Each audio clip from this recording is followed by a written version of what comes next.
কেমন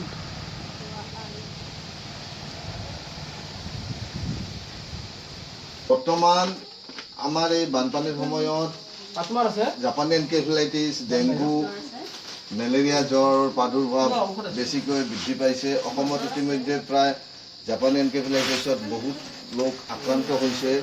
গতিকে আপোনালোকক আমি অনুৰোধ কৰোঁ যাতে জ্বৰ হোৱা মাত্ৰকে আপোনালোকে চিকিৎসকৰ ওচৰলৈ যাওক, চিকিৎসকৰ পৰামৰ্শ মতে ঔষধ খাওক, আমাৰ চিকিৎসালয়বিলাকত যাওক, চিকিৎসকক দেখুৱাই ঔষধ গ্ৰহণ কৰক, মেডিকেল কলেজলৈ যাওক।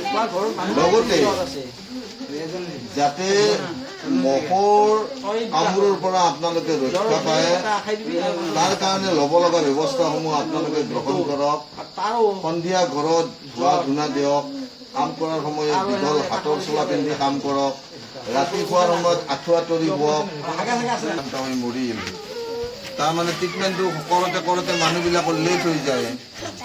গতিকে জ্বৰ হোৱাৰ লগে লগে যদি ট্ৰিটমেণ্টটো কৰে তেনেহ'লে ভাল পায়।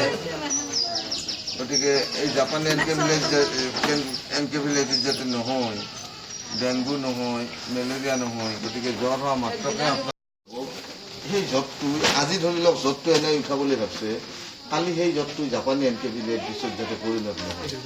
আৰু জাপানী এনকেফেলাইটিছ হ'লেতো জানেই মানুহটোৰ মানে টানাটানি হয়। নাথাকেয়ে, আমি তাৰমানে মানুহটো ঘূৰে পাম না নাপাম এই বস্তু। 23 আচ্ছা, ঘৰটো ঘৰে মেৰে পাঠা দে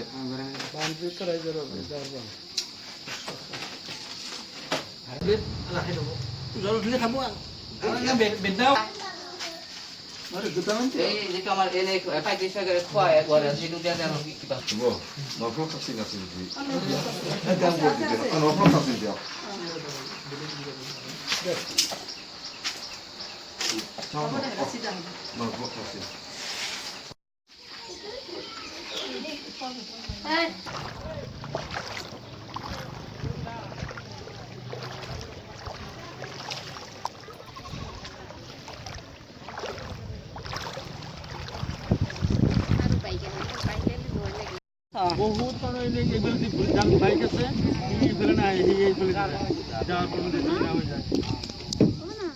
আমাৰ বিয়ে কৰে সবকে উপস্থিত কৰে